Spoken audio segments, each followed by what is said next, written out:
हमको मालूम है स्वर्ग की सच्चाई, लेकिन दिल को बहलाने के का गालिब ये ख्याल की जगह सोच अच्छा है।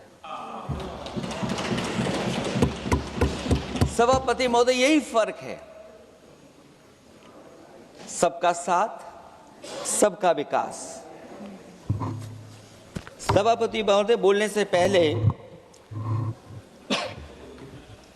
मैं जब बजट को देख रहा था और अक्सर सरकार को पिछले कई सालों से चलता हुआ मैं देख रहा हूं, मैं कहना चाहता हूं, क्यों झूठे ख्यालों में दिन रात करें, जो बनाते हैं हवा में बातों के महल, आओ उनसे कुछ जमीनी बात करें। सभापति महोदय, बजट आने से पहले और बजट आने के बाद पूरा देश और पूरे देश में ये बहस चल रही थी कि अमेरिका को लेकर के डील होने जा रही है। सभापति महोदय, मुझसे पहले अभी जो भारतीय जनता पार्टी की माननीय सदस्य बोल रही थी, और भारतीय जनता पार्टी का ये पक्ष है कि हम लोगों ने दुनिया में बहुत सारे देशों से फ्री ट्रेड एग्रीमेंट कर लिया है। सभापति महोदय, मैं भारतीय जनता पार्टी की सरकार से जानना चाहूँगा, अभी कितने देश और बचे हैं जिससे आप फ्री ट्रेड एग्रीमेंट नहीं कर पाए हैं? कुछ ऐसे भी देश बचे होंगे शायद जिनसे आपकी इच्छा होगी कि हम फ्री ट्रेड एग्रीमेंट कर लें। और सभापति महोदय, का फ्री ट्रेड एग्रीमेंट हो भी जाते हैं, जो लोग कभी रुपए के बारे में बहुत चिंता करते थे, कभी कभी उम्र से, कभी कभी दूसरे लोगों की उससे जोड़ देते थे, इतने सब फ्री ट्रेड एग्रीमेंट होने के बाद और अमेरिका से डील नहीं ढील हुई है, उसके बाद हमारा रुपया कहां पहुंचेगा? और अगर यही डील होनी थी तो 11 महीने इंतजार क्यों कराया? अगर यही डील होनी थी सभापति महोदय, तो 11 महीने किस बात का इंतजार था? हमारे कारोबारियों को या हमारे जितने भी उद्योग से जुड़े लोग हैं, उनके साथ ये परेशानी क्यों? बजट पर सबसे पहला सवाल यही है कि डील पहले बनी है बजट।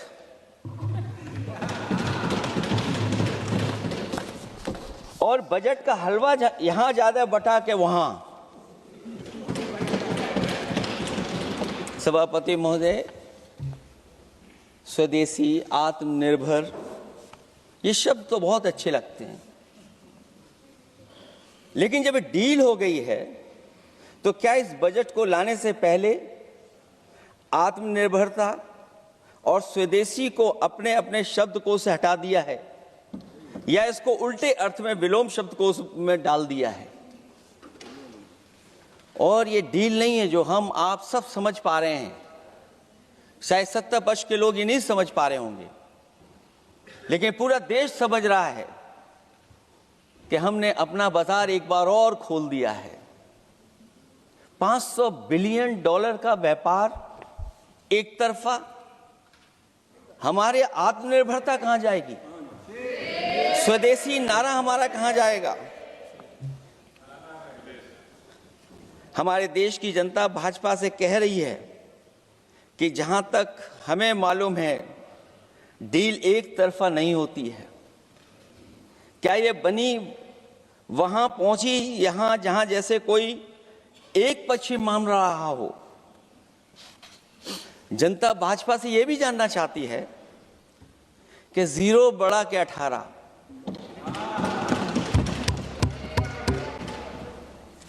सभापति महोदय, भाजपा का समझौता गणित क्या यह है कि 18 0 के बराबर है? क्या 18 हमारा 0 के बराबर है? देश के किसानों, दुकानों, उद्योगों को बचाने के लिए खोखले शब्दों के अलावा भाजपा के पास कोई और सुरक्षा कवच या संरक्षण योजना है कि नहीं है? इसलिए मैं सभापति महोदय कहना चाहता हूं, ये बजट दिशाहीन है। इस बजट में कोई विजन नहीं है कि 2047 तक हमारा देश विकसित भारत बन जाएगा। और हम जैसे लोगों को, समाजवादियों को तो सरकार से पहले ही उम्मीद नहीं थी, और जिस सरकार से उम्मीद ना हो उसकी बजट से क्या उम्मीद होगी। इस बजट में पीडीए के लिए कुछ भी नहीं है। कोई योजना दलित, पिछड़ा, महिला, गरीब, अल्पसंख्यक या नवयुवक के विकास के लिए नहीं लाई गई है। ऐसा लग रहा है कि सरकार ने इनके बारे में सोचना ही छोड़ दिया है। और अगर जीडीपी हमारी 7% है और नॉमिनल जीडीपी की ग्रोथ केवल 8% है, जो कि लगभग 12% होनी चाहिए थी, इसके कारण लोगों के हाथ में कम पैसा है। और कारण यह भी लगता है कि हमारा प्राइवेट इन्वेस्टमेंट नहीं आ पा रहा है। जो लोग ये कहते हैं कि हम प्रति व्यक्ति आय बढ़ा रहे हैं, जो आंकड़े हमारे पास हैं, जो जानकारी हमारे पास है, वो आंकड़ा यही कहता है कि $3000 के लगभग प्रति व्यक्ति आय हमारी है। और अगर हम दुनिया से जब इतना ही जुड़ गए हैं तो 2025 की जो रैंकिंग है, हमारा स्थान 144वां 144th है। तो जहां हम इतना 10, 11, 12 साल से हम इतने बजट ला रहे हैं, क्या हमारे पर कैपिटा इनकम लोगों की नहीं बढ़ पाई? और सदन में, इसी सदन में कई बार ये पूछा गया कि जो लोग राशन प्राप्त कर रहे हैं, गरीबी रेखा से नीचे हैं, कम से कम उनकी पर कैपिटा इनकम क्या, ये तो बताना ही चाहिए सरकार को। और पिछड़ेपन को दूर करने के लिए कोई विजन नहीं दिखता इस बजट में। जैसे जब बजट आता है तो बजट में ढूंढते हैं हम लोग कि हमारे स्टेट के लिए क्या और खास नया आया होगा। उत्तर प्रदेश जैसा प्रदेश जहां पर डबल इंजन की सरकार को बहुत कुछ कहा जाता है कि डबल इंजन की सरकार है, हम विकास भी डबल करेंगे, लेकिन मैं देखता हूं उत्तर प्रदेश के लिए कोई खास योजना ऐसी नहीं आई है जिससे उत्तर प्रदेश के 25 करोड़ लोगों को कुछ मुख्य धारा से जोड़ा जाए। वैसे तो बड़े बड़ी योजनाएं बताई जा रही हैं कि हमारे कई फ्रेट कॉरिडोर्स बन रहे हैं, वाटरवेज बन रहे हैं, एक्सप्रेसवेज बन रहे हैं, लेकिन उत्तर प्रदेश जहां से प्रधानमंत्री जी आते हैं, भविष्य में जो बनेंगे एक्सप्रेसवे, लेकिन भारत सरकार के बजट से कोई भी अभी एक्सप्रेसवे वहां पर नहीं बना। अगर कोई बना हो, नया बन रहा हो, बड़ा बन रहा हो तो बताएं। और जो बने भी हैं वो उस मानक, उस क्वालिटी के नहीं हैं जिस क्वालिटी के आज विकसित भारत के एक्सप्रेसवे होने चाहिए। जो लोग भ्रष्टाचार पे बड़े बड़े सवाल उठाते हैं, वो कम से कम अपनी सड़कों को देखें, अपने एक्सप्रेसवेज को देखें कि उन्होंने क्या बना करके खड़ा इतने हजारों करोड़ रुपए खर्च करने के बाद। इनके सबसे पहले प्रधानमंत्री अटल बिहारी वाजपेयी जी, उनके नाम से कोई एक्सप्रेसवे बन रहा था। सभापति महोदय, हम लोगों ने अखबारों में पढ़ा, कई लोग स्टेटमेंट भी देते हैं कि हम एक्सप्रेसवे बना रहे हैं। उनके नाम से बनने के साथ साथ उनका नाम भी बदल दिया। पहले वो चंबल एक्सप्रेसवे बन रहा था, फिर अटल जी के नाम से एक्सप्रेसवे बन रहा था। लगता है वो जमीन पर नहीं उतरा है, वो केवल कागजों पे बन रहा था। तो ये तो एक्सप्रेसवे की बात हुई। सबसे बड़ा सवाल ये है कि किसान को लेकर के इन्होंने कहा कि किसान की हम आय दोगुनी कर देंगे।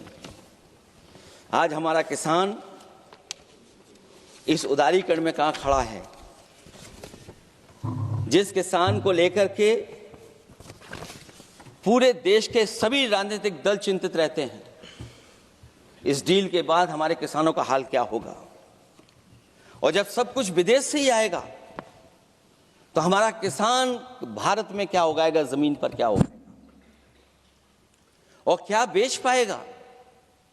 सभापति महोदय, सरकार ने बड़ा बजट पेश किया, कहा कि हम एग्रीकल्चर इंफ्रास्ट्रक्चर तैयार करेंगे, एग्रीकल्चर इंफ्रास्ट्रक्चर से हम मंडियां तैयार करेंगे, बाजार तैयार करेंगे, एमएसपी लागू करेंगे।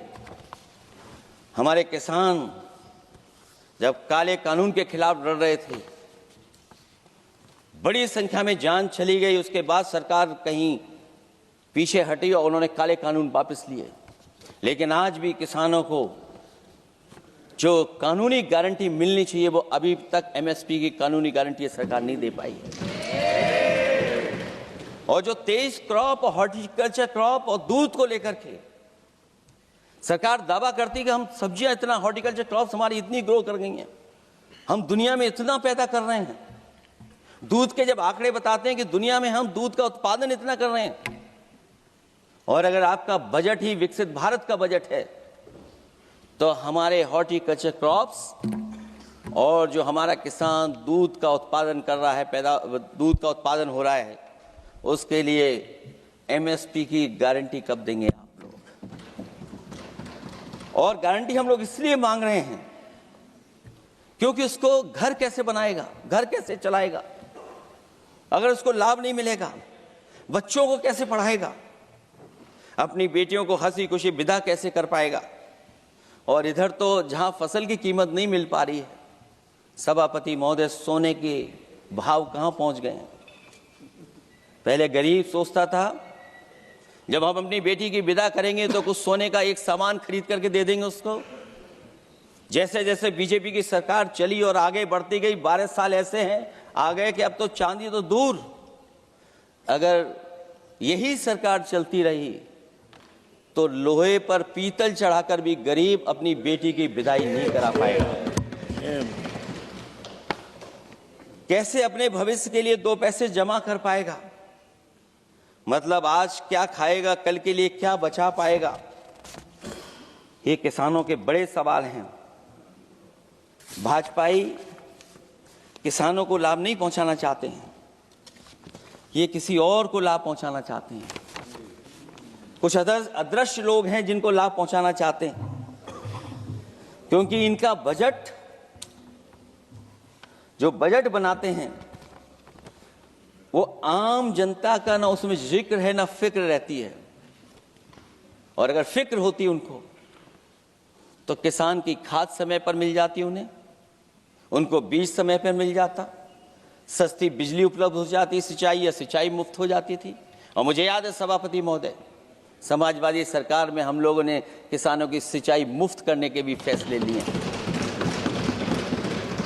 कीटनाशक दवाइयां कितनी महंगी हैं और सरकार ने किसानों को अपने हाल पे छोड़ दिया। मंडियों पे कहीं कोई खरीद नहीं है, और अगर खरीद हुई है तो सरकार बताए कि धान, आलू या गेहूं की खरीद में तो मिल जाती है उसको कीमत, लेकिन धान और आलू जैसी फसलों पर कोई सरकार कीमत नहीं दे पा रही है। महंगाई बेतहाशा बढ़ने पर भी इस बजट में जनता को टैक्स में न छूट देना टैक्स शोषण है। अमीरों के काम, कारोबार और घूमने फिरने पर 10 तरह की छूटें दी गई हैं, लेकिन बेकारी, बेरोजगारी से जूझ रहे लोगों की उम्मीदों की थाली खाली है। मध्यम वर्ग अपने आप को ठगा महसूस कर रहा है। शोषित, वंचित, गरीब व्यक्ति जहां था वैसे भी नीचे जाता दिख रहा है। इस बजट ने उसके चादर में पैबंद लगाने की जगह उसे और चिथड़ा कर दिया है, क्योंकि सामाजिक सुरक्षा केवल शब्दों की औपचारिकता रह गई है। किसान, मजदूर, श्रमिक, कारोबारी, छोटा दुकानदार अपने लिए मिली राहत को दूरबीन से देखकर ढूंढ रहा है, और इसीलिए भाजपा का हर बजट 1/20 का बजट मानते हैं, क्योंकि वो 5% लोगों के लिए ही होता है। अच्छे बजट की होती हैं 3 पहचान: गरीब की तरक्की, खुशहाली और मुस्कान। शायद इस बजट ने तीनों चीजों को छीनने का काम किया गरीबों से। दूसरा विषय, स्वास्थ्य को लेकर के बहुत हमारा गरीब समय समय पर परेशान रहता है। स्वास्थ्य को लेकर के जो ठोस कदम सरकार को उठाने चाहिए वो सभापति महोदय सरकार नहीं उठाती दिख रही है, और जितना भी स्वास्थ्य सेवाएं हैं वो ठप होती चली जा रही हैं। मैं उत्तर प्रदेश की बता सकता हूं, मुझे याद है सभापति महोदय, पहला जो भारत सरकार और प्रदेश सरकार को मिलकर के पहला हॉस्पिटल मेडिकल कॉलेज शाहजहांपुर का बना था, जिस समय भारतीय जनता पार्टी के उस समय के स्वास्थ्य मंत्री और मैंने मिलकर के उसका उद्घाटन किया था। उसके बाद जो प्रचार में तो ये बहुत आगे हैं, प्रचार में तो ये कहते हैं कि हर डिस्ट्रिक्ट में हर हॉस्पिटल, हर डिस्ट्रिक्ट में एक हॉस्पिटल या मेडिकल कॉलेज, लेकिन सच्चाई तो ये है कि इन हॉस्पिटलों में इलाज नहीं है, दवाई नहीं है, ऑपरेशन के लिए कहाँ जाना पड़ता है, भटकना पड़ता है। और जिस तरीके से अभी जिन लोगों ने इंश्योरेंस या LIC में किस्त दी होगी, वो जानते होंगे कि महंगाई कम नहीं हुई है, महंगाई बढ़ी है, किस्तें बढ़ गई हैं। उदाहरण के लिए दिल्ली के एम्स के लिए 5,600 करोड़ रुपए, और आयुष्मान भारत के लिए पूरे देश के लिए सरकार ने जो बजट रखा है वो 4,700 करोड़ रुपए है।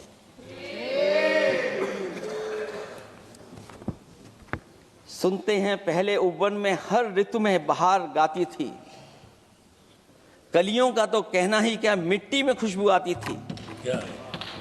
ये भी ज्ञात हमें उबन में कुछ ऐसे भौरे आए थे, सारा चमन कर दिया मरघट, अपने साथ जहर लाए थे। लेकिन अगर चमन वाले ही भौरों के रंग ढंग अपनाएं, माली तुम ही फैसला कर दो, हम किसको दोषी ठहराएं। सभापति महोदय, मैं उत्तर प्रदेश से आता हूं, जहां पर प्रधान संसदीय क्षेत्र है। राजमाता पूजनीय अहिल्याबाई होलकर जी, उनकी मूर्ति थी, उसको बुलडोजर से तोड़वा दिया। सभापति महोदय, कोई कल्पना कर सकता है एक मणिकर्णिका घाट जो हमारी पौराणिक पहचान रही, सदियों से हमारी विरासत की पहचान रही, सनातनी काशी की विरासत रही, वहां पे इनकी सरकार ने प्रधान संसदीय क्षेत्र में बुलडोजर चला करके हमारी पूजनीय अहिल्याबाई होलकर की मूर्ति को इन्होंने तोड़ने का काम किया। और सभापति महोदय, केवल एक मूर्ति नहीं, वहां पर अगर हम गिनती करेंगे, एक नहीं, दो नहीं, तीन नहीं, चार नहीं, पांच नहीं, 6 नहीं, 7 नहीं, लगभग 100 मंदिरों को तोड़ने का काम इसी सरकार में हुआ है। केवल मंदिर नहीं तोड़े गए सभापति महोदय, एक antique bell donated by Nepal नरेश, जो घंटा बजता था, सभापति महोदय, जो घंटा बजता था, नेपाल नरेश जिन्होंने गिफ्ट किया था, वो घंटा भी लापता है।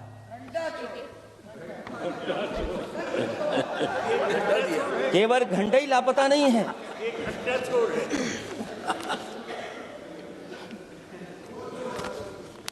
सभापति महोदय, नमामि गंगा को लेकर के हमारे कानों में अभी भी वो बातें गूंजती हैं कि मां गंगा ने मुझे बुलाया है। क्या बात है कि पिछले 11 साल से मां गंगा ने बुलाया ही नहीं किसी को। मां गंगा बह रही हैं, जो उसके पैरामीटर्स हैं, जिस पैरामीटर्स को हर दिन नापा जाता है, उसमें डिसॉल्व ऑक्सीजन, COD, BOD और तमाम पैरामीटर्स, आज किस हालत में है मां गंगा। कोई कह रहा था कि अब गंगा बहकर के दूर तक जाएंगी, लेकिन शायद वो ये नहीं जानते होंगे कभी कभी उल्टी गंगा भी बहती है। जब उल्टी बहेगी तो यूपी के आते आते आप बाहर हो जाएंगे। सभापति महोदय, नमामि गंगा, मां गंगा में जुड़ने वाली नदियां वर्णा नदी को एक संरक्षण कैसे हो, ब्यूटिफिकेशन कैसे हो, रिवर फ्रंट कैसे बने, उसकी शुरुआत की थी। लेकिन सभापति महोदय, इनकी बुलडोजर सरकार ने उसका काम रोक दिया। काली नदी किस हालत में है? यमुना के बारे में दिल्ली की सरकार जब बनानी थी तो कहा कि हम दुनिया का सबसे बेहतर रिवर फ्रंट बनाएंगे यमुना पर। इसी राजधानी में कहा गया। आज बताइए यमुना की हालत क्या है। और अगर यमुना दिल्ली में गंदी हो रही है तो ये बह करके जब यूपी जाती है तो मथुरा में भी गंदी है। और थोड़ा बहुत साफ गंगा इसलिए हो जाती है क्योंकि जब चंबल का पानी उसमें जुड़ता है, थोड़ी बहुत यमुना साफ हो जाती है। उसके बाद यमुना में भी कोई सफाई का सरकार ने इंतजाम नहीं किया। और आज भी मैं कहता हूं, देश का सबसे अच्छा रिवर फ्रंट अगर कहीं बना है तो लखनऊ में बना है, गोमती रिवर फ्रंट। जो लोग ये कहते हो कि दूसरा रिवर फ्रंट अच्छा है, मैं उनसे कहूंगा कि भी लखनऊ के रिवर फ्रंट पर भी घूम करके आइए, तब आपको मालूम पड़ेगा कि रिवर फ्रंट क्या होता है। 26 जनवरी इसी वर्ष मैंने एक प्रतिष्ठित अखबार को पढ़ा और उसमें देखा मैंने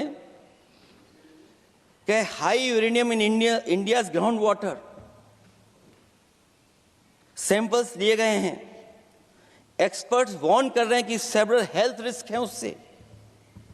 lead pollution alarming in 69 rivers in India contaminated rivers are contaminated. हमारे पानी में पेस्टिसाइड है, इंडस्ट्रियल वेस्ट है, अनसेफ है ड्रिंकिंग के लिए। हमारी नदियों में मरकरी है, डेंजरस लेवल। और जितनी भी हमारी वाटर बॉडीज हैं इंडस्ट्रियल टाउन्स के आसपास, सब में टॉक्सिक है, मरकरी है, बड़े पैमाने पे डेंजरस है पानी वहां का। और कई जगह इंडस्ट्री का सीधा सीधा वेस्ट जा रहा है। आर्सेनिक लेवल का सोच ही नहीं सकते हम लोग, जो मानक है उससे कई गुना ज्यादा है। ये तो हमारे देश का पानी है जो नदियों में बह रहा है, जो अंडरग्राउंड वाटर बन रहा है हमारा। ठीक ही कहा हमारे माननीय सदस्य ने कि जो संपन्न हैं, प्रिविलेज्ड हैं, वो लोग तो पानी साफ करने की मशीन खरीद सकते हैं। हमारा गरीब क्या खरीदेगा? गरीब की हेल्थ को कितनी परेशानी और रिस्क है। यहां तक कि अंतर्राष्ट्रीय प्लेटफॉर्म पर हमारे देश को भी सुनना पड़ा एक प्रतिष्ठित चैनल पर कि आपके देश में इन्वेस्टमेंट क्यों आएगा, क्योंकि वहां आ ही नहीं सकता है क्योंकि आपकी हवा खराब है। सोचिए, देश का पानी खराब हो।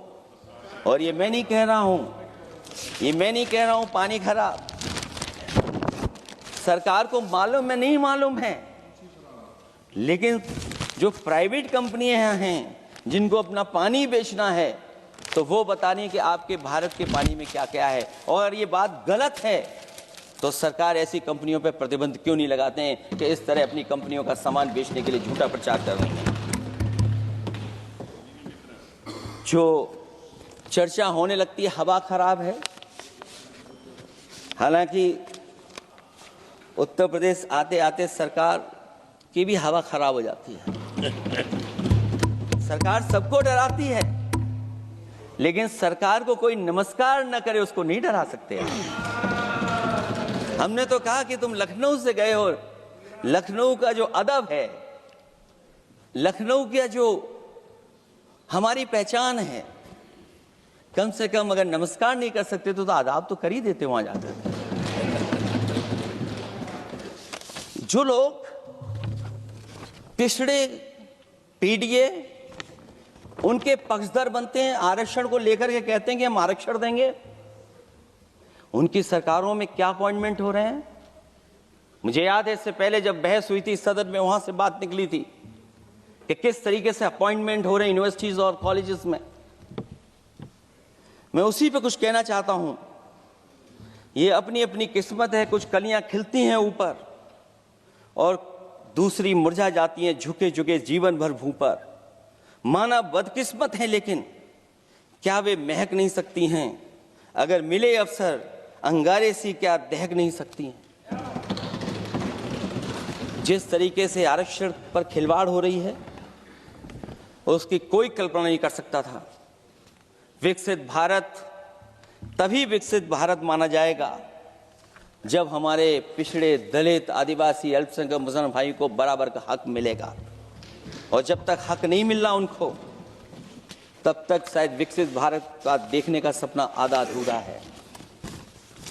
अभी अभी सुप्रीम कोर्ट ने कहा है माइग्रेशन को लेकर के,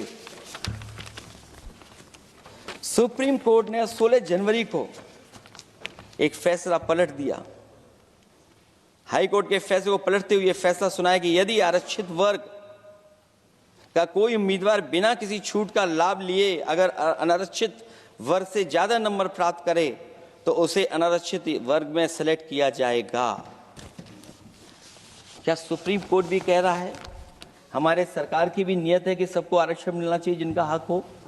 हमारे प्रधानमंत्री जी भी कहते हैं हम पिछड़े हैं। हमारे दूसरे नंबर के नेता, क्योंकि उन्हें सनातनी बनना था, अपना धर्म बदल के दूसरा धर्म लिख लिया उन्होंने। तो कम से कम पिछड़ों का तो ख्याल करिए आप। जब पिछड़ों का ख्याल करोगे तभी आपका देश विकसित बनेगा, भारत विकसित बनेगा। अगर आप पिछड़ों को छोड़ देंगे, दलितों को छोड़ देंगे, आदिवासियों को छोड़ देंगे, अल्पसंख्यक भाइयों को छोड़ देंगे, तो आप कैसे विकसित भारत बनाएंगे? एक आर्थिक बराबरी है, दूसरी सामाजिक बराबरी है। और मुझे लगता है बजट से न आर्थिक गैर बराबरी दूर हो रही है, न सामाजिक गैर बराबरी दूर हो रही है। और इनकी सरकार में कितना भेदभाव है। सभापति महोदय, केवल चुनाव जीतने के लिए सोचिए। एक 72 साल के बुजुर्ग पर मोईद खान साहब, आप जानते होंगे आपके क्षेत्र में, मदरसा टाउन एरिया। सभापति महोदय, बीजेपी का लक्ष्य केवल है चुनाव जीतना। इन आंकड़ों से क्या मतलब? और आंकड़ों के अगर ये ठीक आंकड़े होते सभापति महोदय, तो इन्होंने कहा था कि बुलेट ट्रेन हम 1 लाख करोड़ की बनाएंगे। आज बुलेट ट्रेन 2 लाख करोड़ की कैसे हो गई?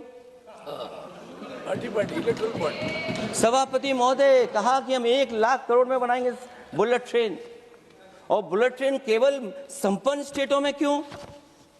हमारे बंगाल, बिहार और यूपी में क्यों नहीं?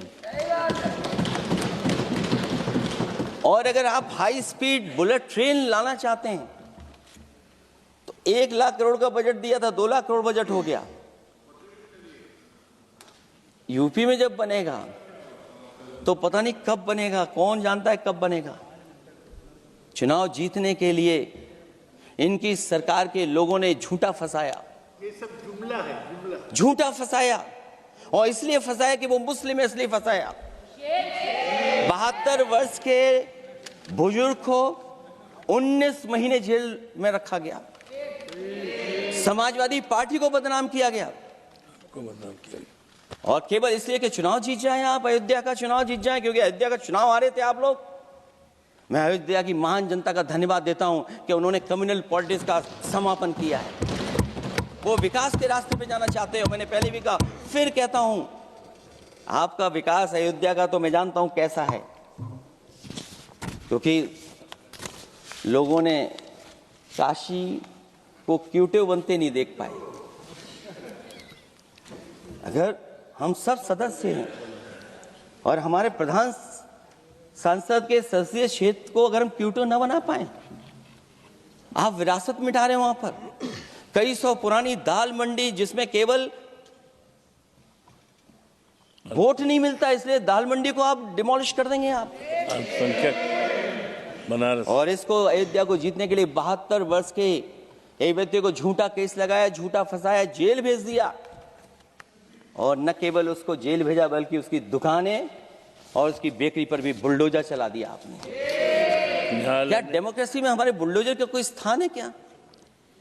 हाई कोर्ट कहता है कि आप फैसला सुना सकते हैं क्या? कोर्ट कहता है कि आप कौन हो गए फैसला सुनाने वाले लोग? और फिर आप लोग कहते हैं कि हर घर जल और नल। सभापति महोदय, इन्हीं के विधायक ने मंत्री जी को घेर लिया। इन्हीं के विधायक ने मंत्री जी का अपहरण कर लिया। और ये कहते हैं कि हम तो, हमारे कोई अराजकता नहीं है। ये कहते हैं इन्वेस्टमेंट लाएंगे, हम एमओयू साइन करेंगे। सभापति महोदय, देश के प्रधानमंत्री, देश के सबसे बड़े उद्योगपति उत्तर प्रदेश पहुंचे थे। एमओयू साइन किए गए, लाखों करोड़ के एमओयू साइन हुए, और एमओयू साइन होने के बाद जमीन पर कितना उतरा ये बताए सरकार। एमओयू के बाद सरकार बताए कितना जमीन पर उतरा है। इन्होंने जब कश्मीर का 370 हटा रहे थे सभापति महोदय, हाँ ना, बजट ही है ये एमओयू में, क्योंकि इंसेंटिव अगर नहीं देंगे तो कौन आपका इन्वेस्टमेंट लाएगा। ये राज्य का विषय नहीं है सभापति, राज्य से प्रधानमंत्री आते हैं। और आपने ये कहा कि प्रधानमंत्री के क्षेत्र में हमने देश में कहा कि हमने 1000 किलोमीटर मेट्रो बिछाई है। आपने देश के प्रधानमंत्री के क्षेत्र में क्यों नहीं मेट्रो बिछाई? क्यों नहीं बिछाई आपने? आपने देश के प्रधानमंत्री के क्षेत्र को एक्सप्रेस से क्यों नहीं जोड़ा आपने? क्योंकि आपके पास बजट नहीं है। अटल बिहारी वाजपेयी जी के आपने नाम से एक्सप्रेस वे क्यों नहीं बनाया, बताइए आप? ये बजट नहीं है आपके पास।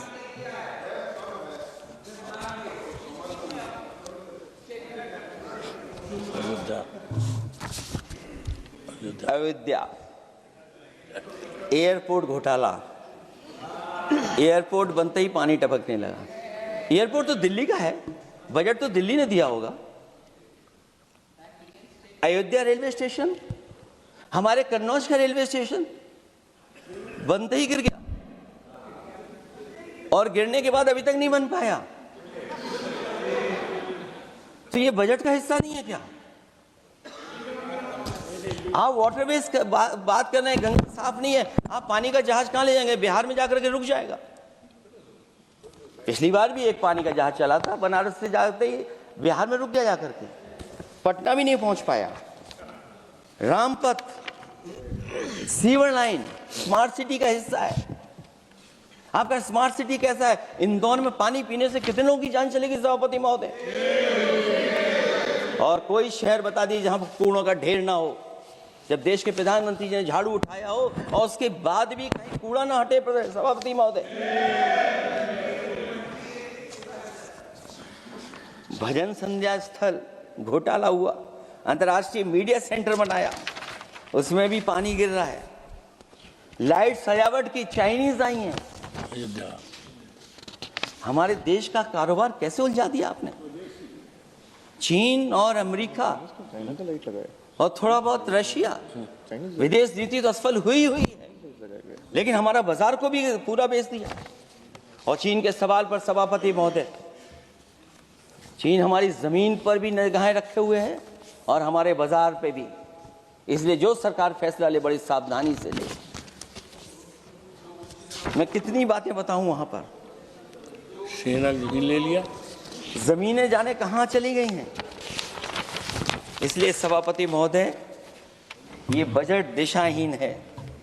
ये 2047 में हमारा विकसित भारत तो नहीं बनेगा।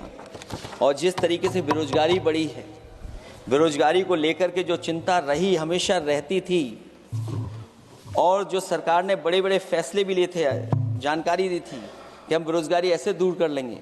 मेक इन इंडिया का जो सपना दिखाया था, आखिरकार मेक इन इंडिया का सपना कहां पूरा हो पा रहा है?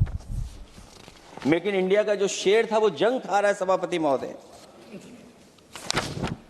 जो योजना लेकर के आए थे, एम्प्लॉयमेंट लिंक्ड इंसेंटिव्स, सरकार बताए कि हमें कितना उसमें लाभ पहुंचा है। 2024-2025 के बजट में इन योजनाओं के लिए 33,000 करोड़ रुपए आवंटित किए गए थे, लेकिन खर्च कितना हुआ? 1700 करोड़ रुपया केवल। एक आपने पिछली बार सपना दिखाया था कि इंटर्नशिप की योजना, इंटर्नशिप वाली योजना जो घोषित की, जिसके लिए 10,000 करोड़ रुपए आवंटित किए थे आपने, लेकिन उसमें खर्च कितना हुआ है? 500 करोड़ रुपया। और जो लक्ष्य रखा था आपने रखा था 5 साल में 1 करोड़ लोगों को, लेकिन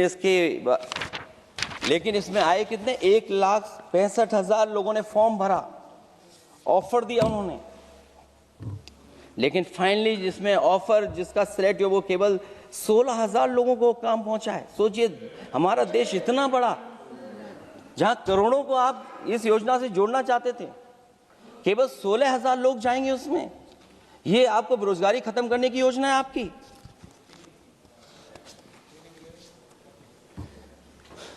माननीय वित्त मंत्री जी के सदन के सामने स्थिति स्पष्ट करनी चाहिए कि मनरेगा एक महत्वपूर्ण योजना थी जिसमें गरीबों को ग्राम स्तर पर रोजगार मिलता था, राइट टू वर्क के अनुसार थी। इस योजना को समाप्त करते हुए आपने क्या नाम रखा है? बीबी राम जी। और हमारे राम जी कहाँ बैठे हैं? कहाँ है हमारे राम जी? पीछे बैठे, जिन्हें बचपन से हम देखते आए राम जी। ये हमारी खुशकिस्मती है कि राम जी सदन में बैठे हैं, लेकिन आप राम जी का अपमान कर रहे हैं। आपको उनको यहां नहीं बैठा सकते, आपको यहां बैठाना चाहिए नंबर 2 पर। अगर आप सच्चे मायने में सभापति महोदय बीपी राम जी, आप कृपया देखिए वित्त मंत्री राम जी को ही नहीं जानती हैं।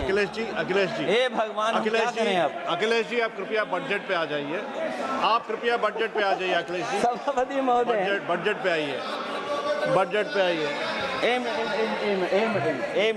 क्या बोले? फिर बोलना दोबारा। नहीं, आप बजट क्या बोलिए? नहीं, सभापति जी बोलिए। नहीं सभापति महोदय, नहीं जिन्होंने गोली चलाई वो आपका राम मंदिर बना रहे हैं।